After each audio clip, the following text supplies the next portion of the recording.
स्वागत है आपका एक बार फिर। और शेयर बाजार जहां एक तरफ अपनी कमजोरी का रुख फिलहाल दिखा रहे हैं, हालांकि थोड़ा सा थमते हुए नजर आए, हम कह सकते हैं 5200 का लेवल, जैसे कि हमने आपको कार्यक्रम की शुरुआत में ही बताया था पौने घंटे पहले कि इसके आसपास बाजार ने बार बार उछाल ली है, तो शायद निफ्टी यहाँ पे कहीं अटके अपने लोज से करीबन 10 पॉइंट सुधरा है निफ्टी।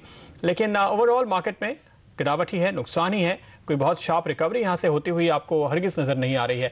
लेकिन उसके साथ साथ फॉरेक्स मार्केट में काफी ज्यादा एक्टिविटी देखने को मिली है और जबरदस्त गिरावट आज दिखाई दी है।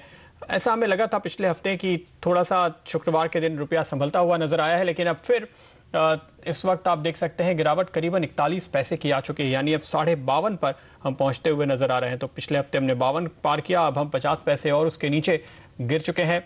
क्या है फिलहाल फॉरेक्स मार्केट का हाल और आगे क्या लगता है, बताने के लिए इंडिया फॉरेक्स के सीईओ अभिषेक गोयनका है हमारे साथ फोन लाइन पे।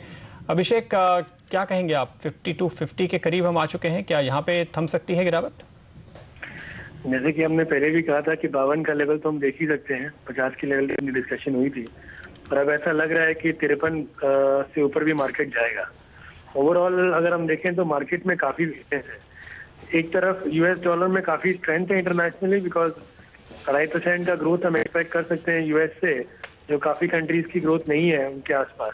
साथ ही साथ इंडिया में ओवरऑल ग्रोथ है, काफी क्रेडिबिलिटी फैक्टर की इशू आ रही है। अगर हम देखें तो टैक्स इश्यूज चल रही हैं, इतनी ऐसी रिडेम्पशंस हैं, और सबसे बड़ी बात है कि यूएस डॉलर स्ट्रॉन्ग जाते जा रहा है, बाहर में इंटरेस्ट रेट्स बहुत कम है, उस कारण से इंडियन कॉर्पोरेट्स की बोरिंग्स बढ़ती जा रही है। अब ये एक डर सिचुएशन डेवलप हो रही है, बिकॉज ओवरऑल आपकी जो ओवरऑल कॉर्पोरेट की लायबिलिटी है वो आपकी बढ़ते जा रही है और रुपये होते जा रहा है। तो अगर ये 50 के लेवल के ऊपर ही होल्ड करता है 2012 में, तो आपकी ओवरऑल लायबिलिटी जो है इंडिया एनसी की वो काफी बढ़ जाएगी। उसके कारण आपकी क्रेडिट रेटिंग डाउनग्रेड होने की चांसेस भी पॉसिबिलिटी बन रही है मार्केट में। तो वो कारण से लग रहा है कि ऐसा कि रुपये वीक जाएगा। साथ ही साथ अगर आप देखो मॉनेटरी पॉलिसी के बाद में जब रुपये थोड़ी सी स्ट्रांग होकर तुरंत वीक गई, तो उस समय काफी क्लियर इंडिकेशन लग रहा है कि मार्केट एक अपनी नॉर्मल कोर्स पे जा रहा है। मतलब 54 से 48 हाफ गया, now 52 half, so it is heading towards the 54 again it seems, maybe in a couple of months time.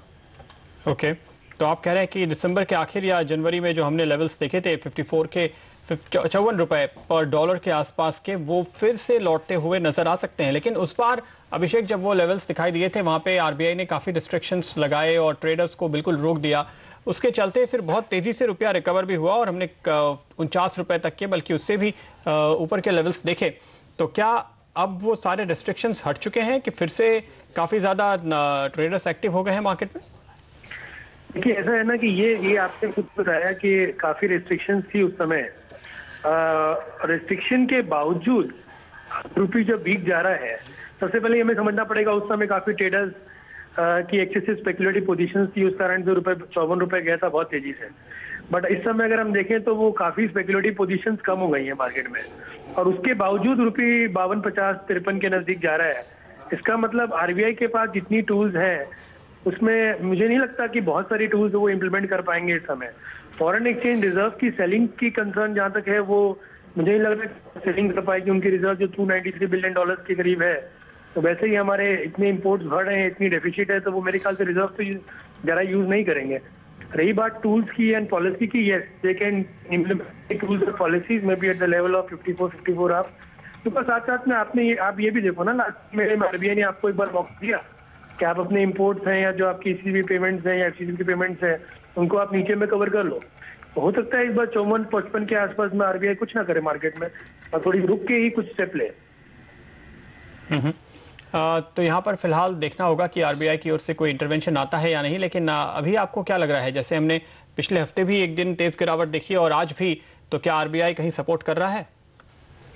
मेरे हिसाब से मार्केट में आरबीआई इस समय नहीं है। मार्केट में इस समय वॉच मोड में है, क्योंकि काफी अदर इश्यूज भी है मार्केट में। तो मुझे नहीं लग रहा कि इस समय आरबीआई मार्केट में इंटरवेंशन कर रहा है। ओके, तो आपकी राय ये बनती है कि 54 तक के लेवल या शायद इससे भी नीचे फिसलते हुए हम देख सकते हैं गिरावट यहाँ पर रुपए में और बढ़ने की ही आशंका दिखाई दे रही है। बहुत बहुत शुक्रिया आपका इस पूरी जानकारी के लिए। तो अभिषेक गोयनका की राय यहाँ पर फिलहाल डॉलर में तेजी और रुपए में मंदी की बन रही है। लेंगे एक छोटा सा ब्रेक, आगे नेहा आनंद से जानेंगे कमोडिटी बाजार का हाल, साथ ही बताएंगे सोने और चांदी पर आज की रणनीति।